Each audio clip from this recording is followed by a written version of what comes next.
fireworks for the 4th of July. How about that? Hi, Nicole. We're blessed to have you this morning. Let me thank all of you for being here and apologize for doing this in this time frame. It's unbelievable time for the Big Ten Conference and The Ohio State University, and just so excited about our future. It's just phenomenal. We will do our best to answer any questions you have. Obviously, there's a lot of details to be worked out, but I do want to apologize to those of you who reached out to me over the last 24 hours or so, and I didn't respond, obviously, for confidential and legal reasons, so I apologize to you. But we're fortunate to have our president here today, and I want to thank her and any other presidents in the Big Ten Conference. They've been on this journey, and last night they affirmatively and unanimously voted to accept the application of USC and UCLA into the Big Ten Conference effective 2024. But you guys know, everyone knows here, that we're blessed to have Dr. Johnson as our president and our leader because she gets it, and she's been significantly involved in this process from the very beginning and helped us move the ball over the goal line. So I want to have her share a few words, and then we will come back. I'll come back up, and we'll answer what questions we can answer for you. So, President Johnson. Well, good morning. Obviously, a few things have happened over the last 24 hours, and just want to say that we're very excited about the opportunities for our Ohio State University student athletes. UCLA and USC, we share a lot in common. We have a very similar academic culture. We're committed to the opportunities for our students to compete at a very high level among a number of different sports. We're committed to diversity, equity, and inclusion, and also sustainable athletic programs. You know, California is home to 25,000 Buckeyes. It's the largest place in the country for Buckeyes, so I'm excited about that. I also want to say something about UCLA and USC in terms of being AAU institutions. You know, something that isn't often talked about at Ohio State and about Ohio State is that we are actually one of the largest research institutions in the country. We reported $1.24 billion in research expenditures, and we set a goal to double that in this decade, which will put us among the very upper universities in the country. UCLA and USC share that. They share that mission as well, and so I think this is going to bring us closer together and a lot of synergies with the Big Ten and UCLA and USC. So I'm excited about the opportunity, and thank you for being here.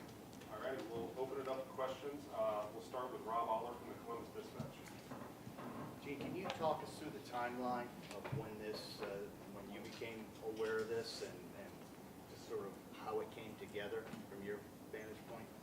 Yeah, the UCLA and USC formally submitted applications yesterday morning, and Kevin Warren called a conference call immediately for our presidents to review the application and consider the criteria that we've historically used to determine if we want to ultimately approve bringing someone in the league.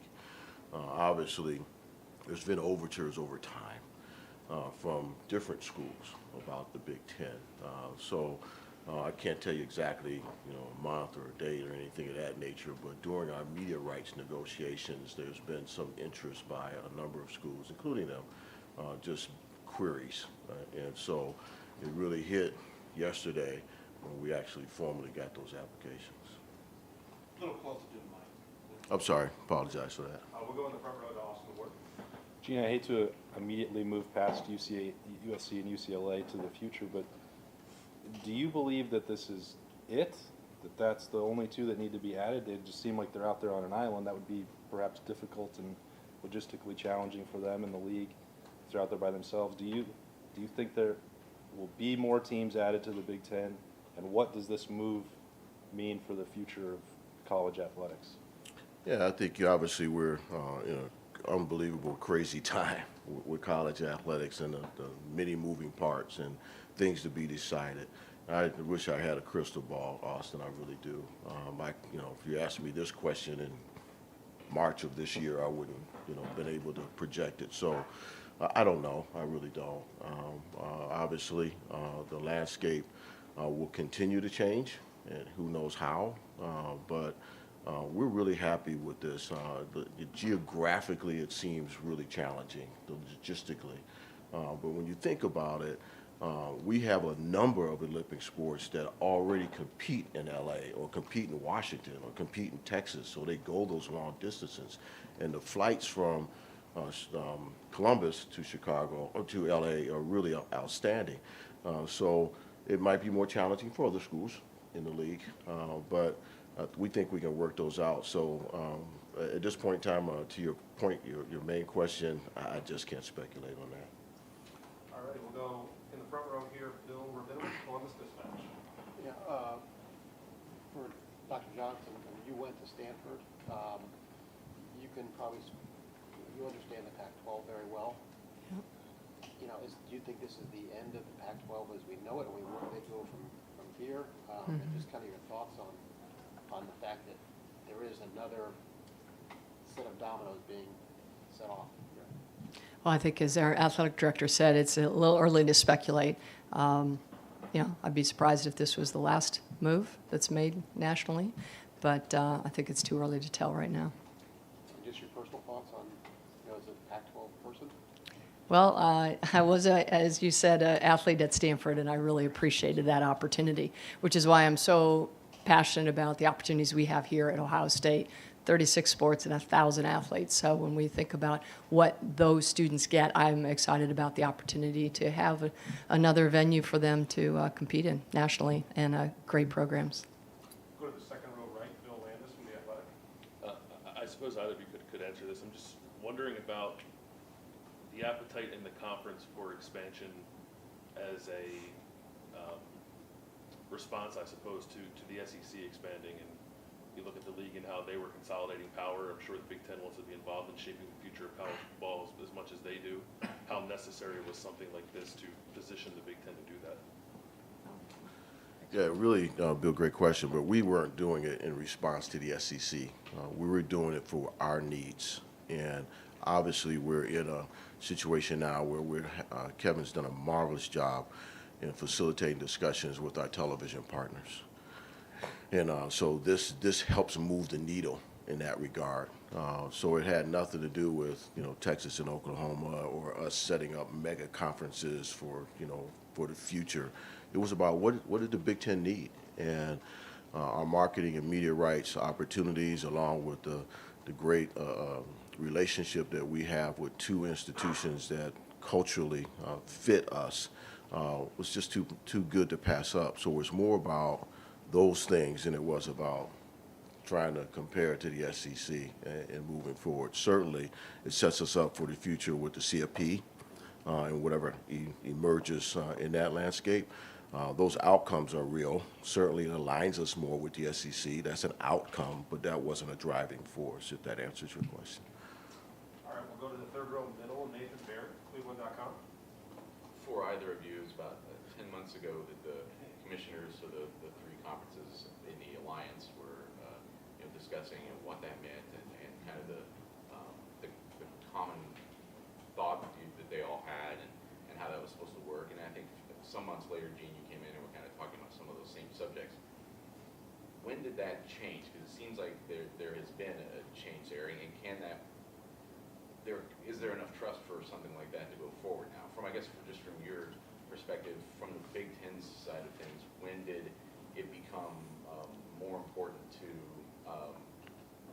protect its interests than continue that sort of broad alliance? Well, your last statement was right on, Nathan. I mean, at the end of the day, we needed to look at what's best for our 14 schools and the student athletes we serve in our institutions, and this was part of that decision process. Certainly, the alliance still exists because we still have cooperative relationships around certain things that we do, but it's certainly impacted it.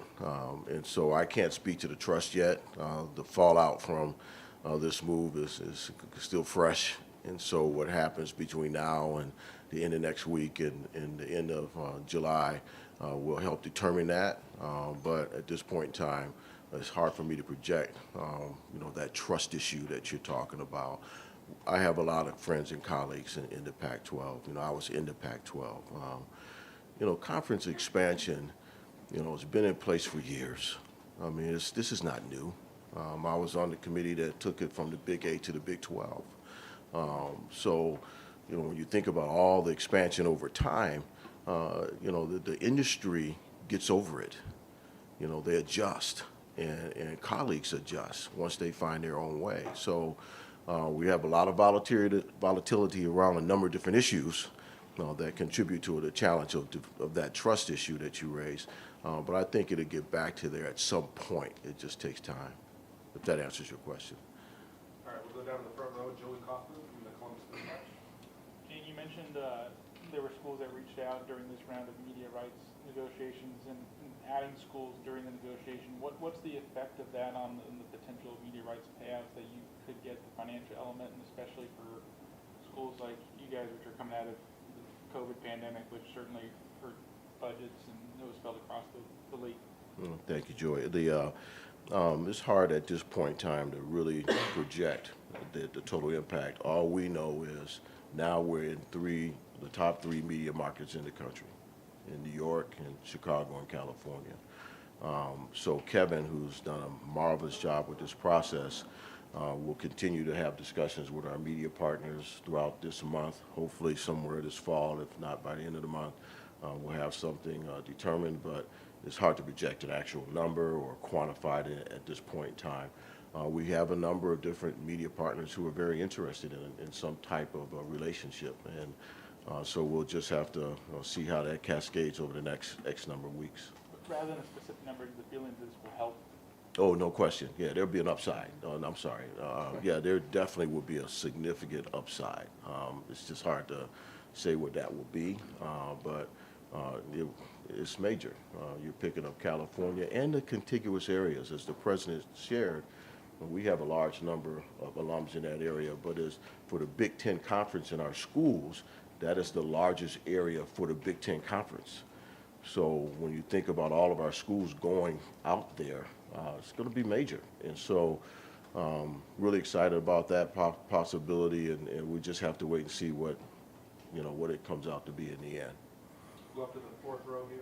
Clay Hall, WSYX. Gene, would you entertain the notion of other Pac-12 schools joining? Clay, I really can't answer that question. We've just been so focused on these two. It's hard to really think about that. Just haven't, and we have a lot of work with these two to do prior to coming in August of 24. So, my head is really more about these two, what we need to do in the immediate future, and I'm not really thinking about all the speculation out there. I'm assuming the structure of the conference will be determined in the next 2 years. Right. Before divisions, et cetera. Right. How it'll Yeah, be that's set up. another reason that how we will play, not just in football, but all the other sports as well. You think about women's volleyball, already the Big Ten was, one of the premier leagues in the country, now the premier league. And so we just have a number of different issues to work out, not just with football, but all the other sports. Third row here, Spencer Holbrook, Lettermen Row. Gene, back in February, I asked you about, understanding your place in the Big Ten, and you said that you understand your value into the conference and you know your tolerances. I think you're talking a lot about the Big Ten's reasoning for doing this, but from Ohio State's point of view, why now for Ohio State, and how much does this affect your program moving forward in the short term, since they're coming into the league so quickly? Yeah, great question, Spencer. For Ohio State, it frankly provides two other schools in unbelievable markets that frankly can carry some weight. At the end of the day, Ohio State has been a program for the Big Ten over the years that has been at the top of the pyramid in the Big Ten and carried a significant amount of weight in the value of the Big Ten. Now we have two others who can contribute to that weight. And really excited about that. That's no disparagement to any other school. That's just reality. That's when you ask specifically about Ohio State, that's a part of it. But you have, as the president said, you have two institutions that have great history and tradition in everything, not just athletics, but academics. Culturally, they fit us. They just align with us. I happen to know both of the athletic directors there. And, Mike Bowen was at Cincinnati. I know how he operates and how he leads, and obviously many of you know Martin. So relationships matter in these things, and when you have two leaders like that, you feel comfortable that they're going to operate like we do at Ohio State and have the student athlete at the forefront of their core values and how they focus. So, and the same for our presidents out there. I think that's right. We, I don't think everybody realizes sometimes that the Big Ten is in addition to a great athletic conference, it's a great academic conference. So we have a network, and I've known Carol Folt and also Gene Block, and they share those values, and that allows us a chance to network. I mean, I'm not sure that people appreciate it, but Big Ten's powerhouse in engineering. They produce most engineers in the country as a conference, and that's really important to the future of the country. You're adding two schools that are also outstanding in engineering, in law, in medicine. So the opportunities are huge for athletics, but they're also huge for us as a university. Go over here to the right, down to Mary. Gene, you had said in the past that you saw a model coming or thought it would work with 130 or so schools. Is this another step towards that, do you think? Yeah, I hope, Dom, I haven't given up on that concept. I still think it's the way to go. The 130 FBS schools that provide 85 scholarships for football should create its own governance umbrella with a lot of different issues around that. Sure, this solidifies that opportunity, gives us a chance to have two other schools that think like us in that regard. So. Not sure where that's going to go, but yes, hopefully it moves that needle even more. Does this deal at all affect the Rose Bowl down the road? Yeah, so those discussions have to occur. Obviously, nothing changes with the Pac-12 and the Big Ten as entities in that regard. But I haven't been a part of any discussions with the Rose Bowl or heard anything from our commissioner about the Rose Bowl. All right, front row, Tim May, Lettermen Row. Yeah, I got 100 questions, but I'll just ask one for both of you guys. With the SEC sitting there with 16 teams, with the Big Ten moving to 16 teams by 2024, how does this really change, you think, looking forward, the landscape nationally, that you either got to be in a big conference or you're going to be left behind to a certain extent? And I'm thinking of your alma mater, for example, Notre Dame. I mean, do you expect another reach out to Notre Dame? Obviously, they were close to joining the Big Ten many years ago and then backed away. But where does it go from here? And by the way, President Folt, I think, is an Akron native, USC That's president. right. Yeah, again, that's hard to speculate that, Tim. I love my alma mater, except when we play them. Yeah. In any sport. But I've always felt they should be in a conference, and I hope that they're considering that. I don't know what a next step would be, but I've always shared that I hope they consider that opportunity, and I hope it's the Big Ten. But who knows? They've been operating the way they've been operating for a long time, so not sure what will happen there. But I forgot your second part. How does it affect things going forward, do you think? Because when you look at the blue bloods now, we Right. call the blue bloods, traditional blue bloods of major college football, for example, almost everybody is in one of these two major conferences, Yeah. with the exception maybe, you might throw Clemson or Florida State in there, but they were sort of Johnny-come-latelys. But Well, the Big Ten two and the conferences SEC. will have 32 of the teams involved. Yes, the Big Ten and the SEC, frankly, separated themselves prior to this. Prior to Texas and Oklahoma, prior to USC and UCLA, our conferences had separated ourselves a long time ago. So this contributes to that separation, to your point. So we've always been the two premier conferences in the country for a lot of different reasons. And so this solidifies that even more. Who knows what the other schools and conferences will do in reaction? We just have to wait and see. But who knows? There could be another large conference that emerges as a result of these changes. So we just have to wait and see. Hard to speculate. First, John, you're comfortable with this? I mean, obviously, with two conferences having 32 of the teams. 32 I'm of the comfortable schools. because we have an outstanding athletic director in Gene Smith, and I can't imagine doing this without someone like that as a great partner, and also our commissioner, Kevin Warren, and then all the presidents and the athletic directors at the other universities. We all share the same ideas about the culture, the values, and the things that we're committed to. I was just walking in today with the athletic director, and we poked our heads in and looked at the guys that were working out, and there's a lot of enthusiasm there, a lot of enthusiasm for Buckeye Nation, and it made me proud, actually. I mean, definitely. We'll go to the third row left, Doug Lamoreese, Cleveland.com. For President Johnson, why is this move good for Ohio State swimmers and tennis players and soccer players to add a conference opponent that's 2,000 miles away and they're going to have to play road games there? What's good about that? So a couple things on that. You're right. This is the logistics are going to need to be worked out. And again, when we think about the four guiding principles of why we do this, it's committed to the experience for the student athlete. Having been a failed swimmer growing up, never got a chance to swim in college. Look, USC and UCLA are storied programs. Pokey Watts, when she was coaching USC during my era, those are great swimming programs, great tennis programs too. So I think in terms of the Olympic sports and the sports that and we clearly care about all these sports, I think the opportunity to compete with people really are on top of the game is huge. The distance is going to be something we're going to have to work out. We're going to have to figure out a structure so that we make sure we optimize the opportunity to compete, but also minimize the challenge of the travel and the time. Does any part of that go against the educational aspect of this, that if you're playing a road game on a Tuesday in Los Angeles and trying to get back for class, that's an issue? It's been an issue since I was a student athlete. We've been road games away for 2-3 days, having to come back and sitting with the optical networks final and circuits. It wasn't easy, but our student athletes are committed to the academic mission as well. So it is something we're sensitive about, and we'll continue to apply those same ideas about how we make sure the students can succeed in the classroom as well. And this is all the same question, so I'll ask this to Gene.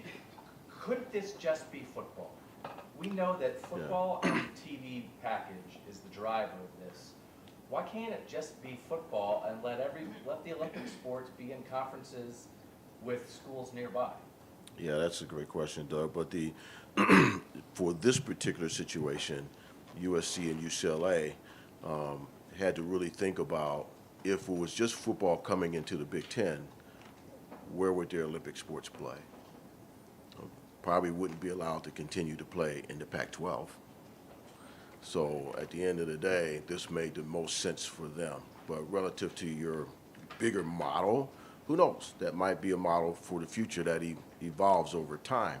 But because that's not a new thought process. It's been out there before. But for these particular schools, it makes sense. And actually, to your earlier question, the number of sports that will have to compete midweek will be minimized, because that would be a major focus of ours. But really, when you think about it, there's very few sports that actually will be in that space. Many of our teams already go west. They compete against UCLA, USC, Washington, or Texas. So we got a lot of our Olympic sports that go out there already. So we have to be very strategic to make sure we don't put teams in that situation. Basketball will probably be the one that will be most challenging because of our television relationships. So I think the Olympic sports actually won't be as big as what we're thinking relative to that issue. And the fact that we're recruiting young people, and I have to compliment our coaches, who are just as competitive in the classroom as they are on the field or in the pool or whatever. We had 35 of our 36 teams with a 3.0 GPA or higher, 788 student athletes with a 3.0 GPA or higher.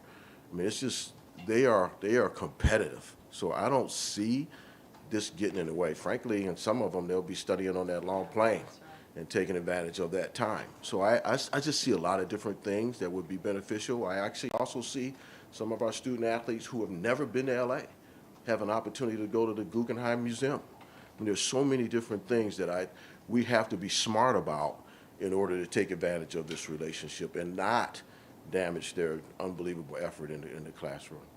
And we will be. We'll be focused on that. We'll go fourth row middle. Jackie, WSYX. Can you guys talk about the financial impact now that we have these two schools joining the Big Ten, specifically here at OSU? Because we know it all boils down to money. How could you say that? Keeping it real. I knew you would do that. Yeah, obviously, as shared earlier, this contributes significantly to our ability to have a great financial relationship with our television partners. Again, I think it's the second largest market in the United States. So when Ohio State goes out to play USC, that will be a phenomenal viewership with that contest. So I can't quantify your question, Jackie. I just know it will be significant. And obviously, Kevin Warren, along with his team, will share that information when we get to that point, somewhere in late July or maybe even August. But it will be big.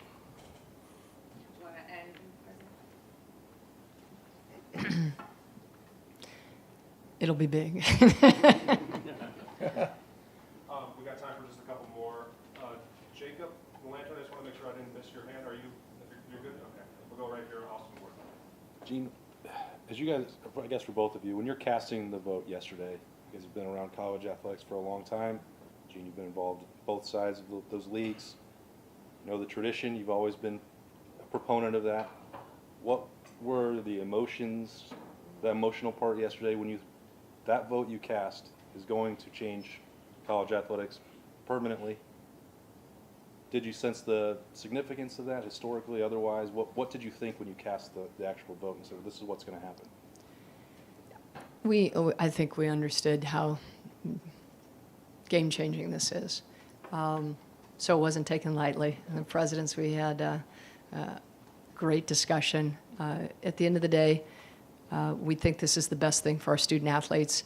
And again, I think it's the best thing for the Big Ten. And as I said earlier, Big Ten is fabulous athletic conference. It's even greater academic and athletic conference. So this allows us to expand that reach, those connections. So think about every month we are on a call with all 14 presidents, now it'll be 16. So there'll be a lot of additional opportunities to connect, to enrich the opportunities for our faculty, students, and staff, as Athletic Director Smith mentioned. So yes, but we understood that this is big.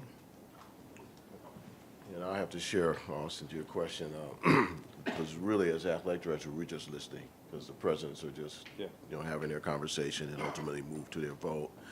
But as I saw it coming to a positive vote, and even prior to that, all I could think about to some degree were my colleagues. It gets back to somebody else's question earlier, Nathan's question. Pat Chung is a very good friend of mine at Washington State. What does it mean to him?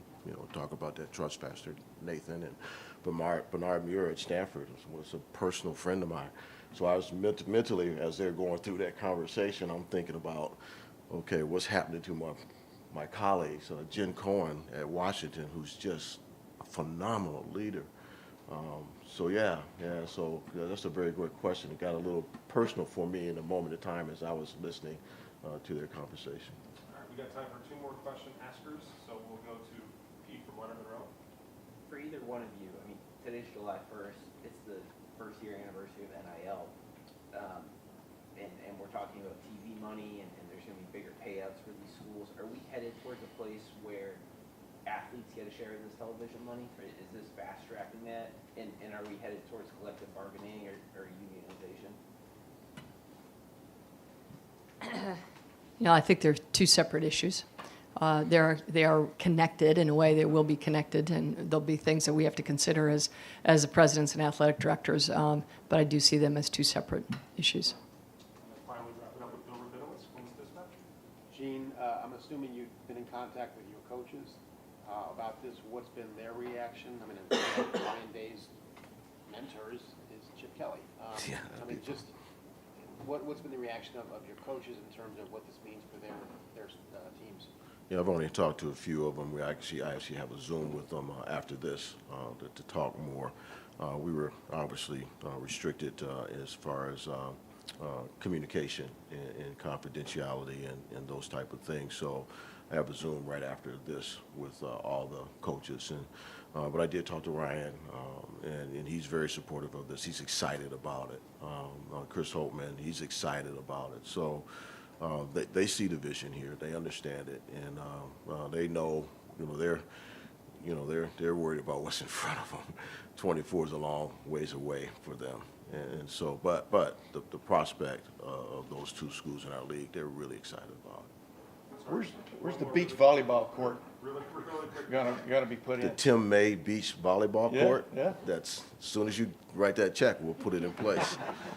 Gee, I'm trying to flip this and think of it in my head. You guys have talked about the Big Ten and how it had become clear that the SEC and the Big Ten had separated themselves. There are a lot of factors that went into that. But what if today was Ohio State and Michigan announcing they were joining the Pac-12, right? There's gotta be an alternate universe where that's what this is, right? You could flip this, hey, LA, that's cool, we're gonna go join that conference. Why is it this?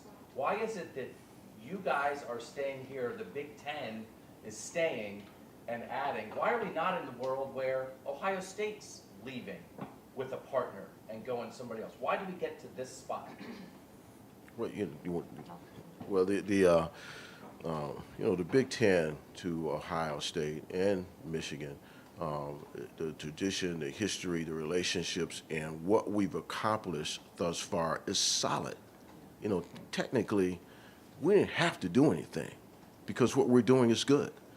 And so even when we're talking about divisions or, we're 8 versus 9 or all those type of things, let's keep in mind, we're pretty solid.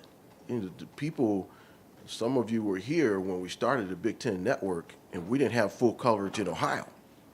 Yeah. Remember that? Yeah. Remember that week leading up to that game, and there was parts of Ohio that didn't have the game on? Oh my goodness. So thank goodness social media wasn't big at that particular time. But the reality is the Big Ten is solid. So the only time in my tenure that I ever had that thought in my head was during the pandemic when we couldn't play. That's the only time that I talked to the boss about, maybe we just go independent. My emotions were driving me more than my, rational thinking. But the Big Ten's solid, Doug. It's great. And so we're a place where schools want to be.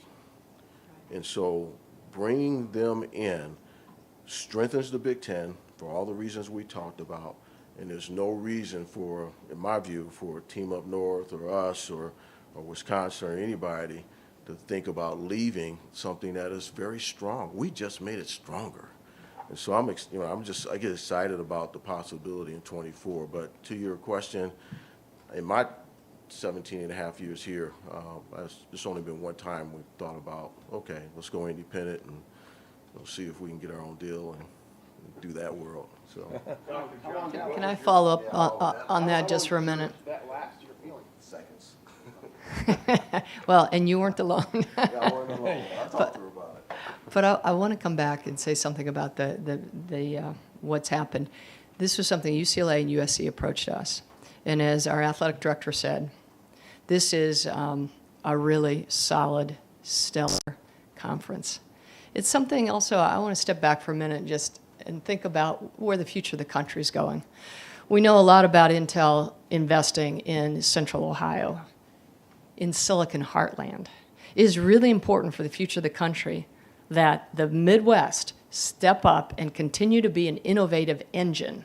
And when you think about the universities that are in the Big Ten, this is going to help strengthen the connections to the West Coast, the East Coast, and I think that this is our time in the Midwest to continue to build on that excellence and educate students that are going to be required for the future of the country, especially if Intel and the semiconductor industry is going to reshore, and they're going to reshore here in Ohio. So that's, I think, the reason we stay.